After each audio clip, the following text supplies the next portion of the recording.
Welcome to When Elderly Caregiving Upends Your Life, What's Next? It's a YouTube series based on our super popular webinars.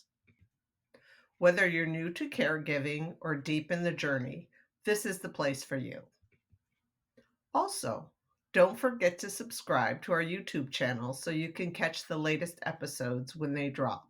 And like these videos and share with your friends. Thanks, and let's get started.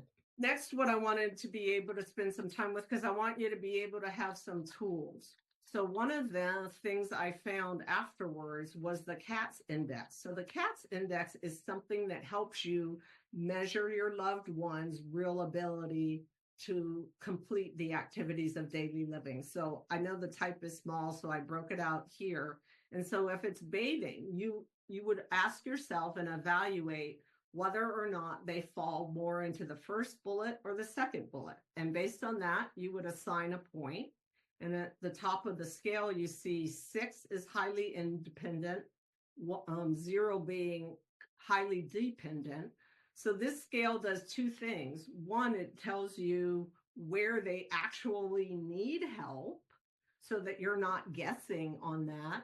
It helps you advocate for the services that you need. And you may decide that they're just tools that you need. They're having trouble feeding themselves. You can get special knives and forks and spoons that make it easier for them to hold. So there's all these other adaptive equipment devices that you can use.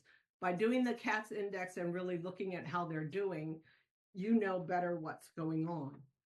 The same is true for the Lawton-Brody Scale. This one measures the instrumental activities of daily living. Again, this is on managing medications. You go through, you look at what one best describes your loved one. And then you rate them on the scale. Now, the other thing to notice about the Lawton-Brody Scale is the top is 8, not surprising. There are 8 instrumental activities of daily living.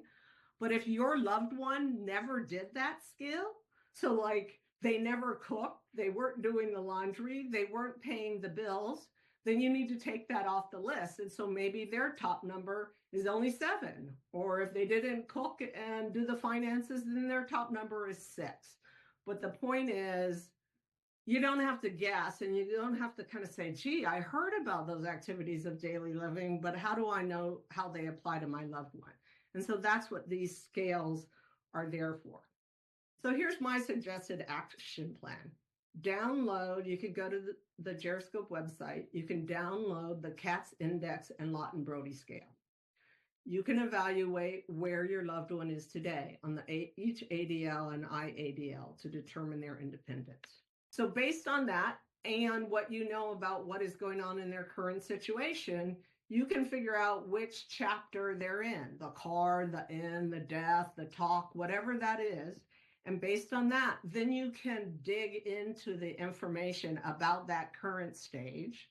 And the other thing that's there are things like, because the talk is there or the death is there, if you're trying to do some longer term planning or just even reading ahead because you just want a sense of where things are going, you can do that. The next, make your plan. There's going to be tons of tools in there, things that you can do to make a plan going forward that's catered or tailored specifically to your loved one. And then take action, execute your plan. Keep going until it's time to reassess. And what we do is we suggest that you periodically come back and relook at the Katz Index and the Lawton-Brody Scale and their performance on each of those. And maybe then you go and there's a different set of chapters you need to read, and there's a different set of changes you should make to your plan. But this would be our recommendation for how to get a better sense of control on just like something that seems so random and so unknown and is coming at you fast. Thank you for joining us on this journey, and catch us in the next episode.